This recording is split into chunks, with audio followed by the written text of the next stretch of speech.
Good evening, everyone. There is people out there. I'm Noelle Mackay, and I was told to make this story personal.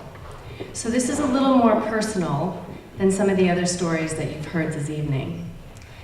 But a conversation with George planted a seed that changed how I did business in Vermont.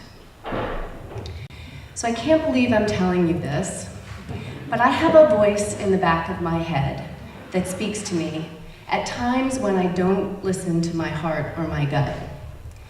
Call it conscience, call it God, call it my mother, but it is something at key points that I've had to listen to.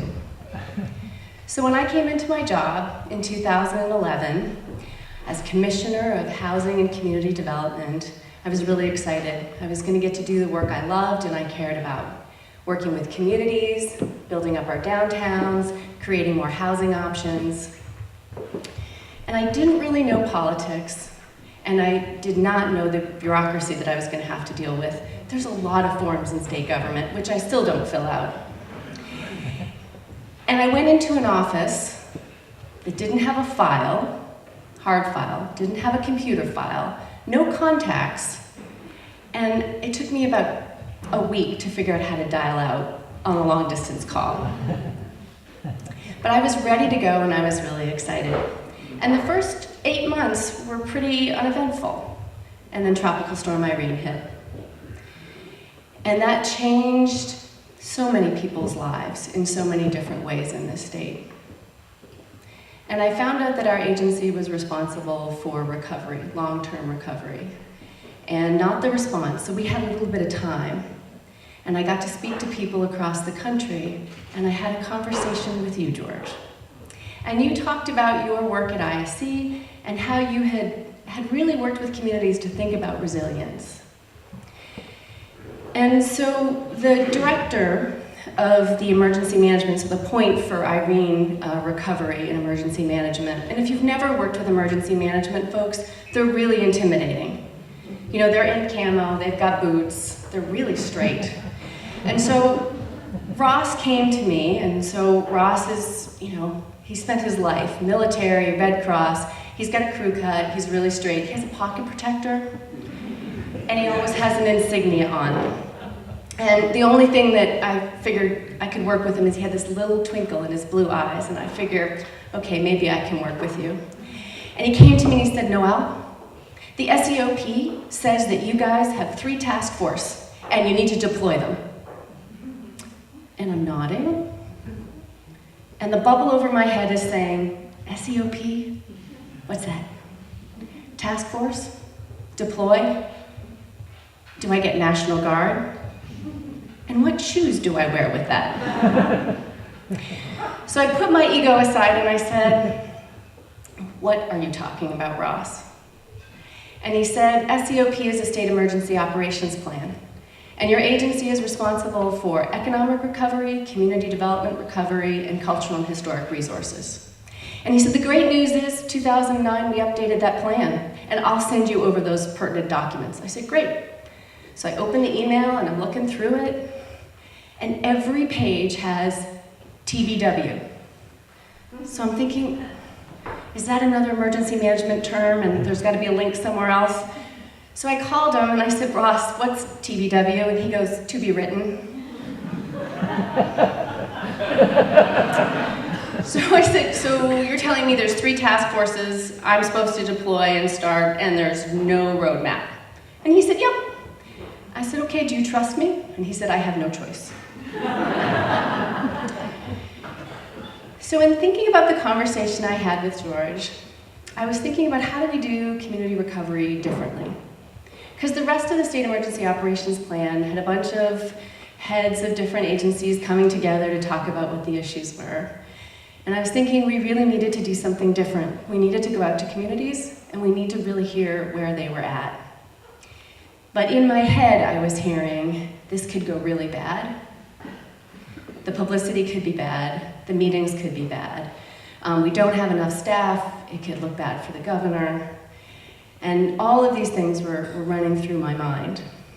And that little voice in the back of my head said, you need to go out. It's the right thing to do. So we had an interagency team that met on a regular basis, and I pitched the idea. I said, we need to go out. And all those fears that I talked about and that was in my head came out of everybody's mouth in that room. We don't have enough people. We're too busy. People will be angry with us. And my favorite, we're state government. We don't do that. But there was a couple of people in that room that thought it was a good idea. The Irene recovery officer at that time was Neil Lunderville, and he said, I think we should do that. Sue Minter was the Deputy Secretary of Transportation, and she said, I think that's a good idea. The staff I worked with was like, yeah, we can do that. And we did. We went out, we held 13 community meetings around the state. We asked 3 simple questions. What worked? What didn't? And what do you need for your recovery efforts? What do you see? And the answers that we got changed how we did business and how we did recovery. We looked at it different and we thought about it differently. But the impact for me was a much more human scale. I realized through those meetings that people needed to be heard and seen. And we brought folks from all across state agencies. Deputy commissioners, commissioners, secretaries came out to hear what was going on. We answered questions, we kind of got issues unstuck, and we also brought our nonprofit partners that could help on those issues. And one meeting sticks out for me, the one in Northfield. It was in a basement, dark paneling, not nice dark paneling like this. And there was probably 75 people in the room. And the emotions that night were just under the surface. And so when we asked what worked, people talked about how neighbors banded together and how the kids in the neighborhood brought sandwiches and hot dogs as people were cleaning up. And the great work of the students at Norwich University in coming out and helping their communities. And then what didn't work? People losing their homes and their businesses. And they were telling the story about how a lot of neighbors couldn't take their animals with them, and they kind of let their animals loose. And these animals were kind of running around, and they didn't have a home, and how the community was trying to help with that. And as I looked around that evening for the 2 hours we were there, people were softly crying. And it's not the people that you think who are going to be crying. It's the woman with the bedazzled pink hat in the back. And it was always the guys, those burly guys with the Army Navy hats that sat there crying silently. And at the end of the night, I always said to folks, I don't know what you're going through. But what I can tell you is that we are with you. We will stand shoulder to shoulder, and we will move forward. We will rebuild back stronger, and we'll be sure that this doesn't happen again in the future. But as I was saying it that evening, I got choked up. And I was really struggling to get through those words. And John, I found out later, who worked at the Agency of Transportation, said as I was struggling, "It's okay, Noelle, we got hot dogs. We'll be okay." And that moment, he reached out, broke the tension, and allowed me to finish that evening. It was that human connection and the realization that public service is public, and it's individual, and you gotta put yourself out there.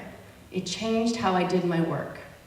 I still worked on downtown issues and affordable housing issues and historic preservation, but I did so with that thought that we have to build back differently. We have to be more resilient. We have to be stronger. It costs us too much in terms of lives. And so, it's okay to be afraid. It's okay to worry that you're gonna fail, you're gonna fall on your face or get choked up in a public meeting. It's okay to worry about what 7 days and Vermont Digger's gonna write about you in the comments underneath. But it's not okay for me not to listen to the little voice in the back of my head. Because it's not about the worst thing that could happen if I do listen.